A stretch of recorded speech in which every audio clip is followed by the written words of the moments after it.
Kirk Cullimore at the state capitol. This is the final day of the legislative session.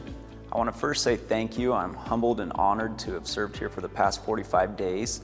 I've learned a lot, met a lot of good people, heard from a lot of people, and it's been an enjoyable experience.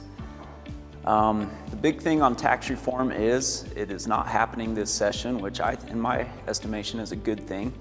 However, we have passed a bill that will create a task force to look at this over the next several months and get some input from the public, get input from industry experts, probably the tax commission as well, so that we can come up with a plan that will address the distribution problem in our tax scheme.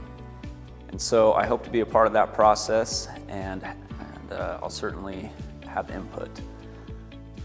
As legislatures, I would hope that we take on a little bit of the Hippocratic Oath and that we do no harm. And so hopefully we have done no harm and hopefully mostly done good things up here this session.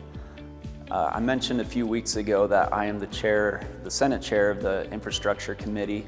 As part of that, I've really been able to take a deep dive into transportation in the state. And a lot of the work that goes on in transportation and infrastructure is not necessarily something that you see in one specific bill and not something that can be done always within 45 days. But I'm working with UDOT, working with budgets and trying to ensure that we stay ahead of or at least try to get ahead of the growth in the state.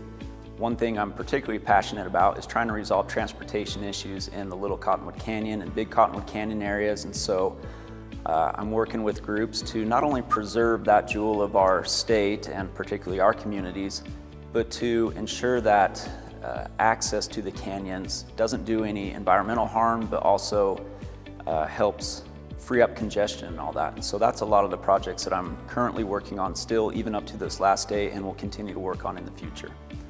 Again, look forward to hearing from you and getting out in the community over the next year.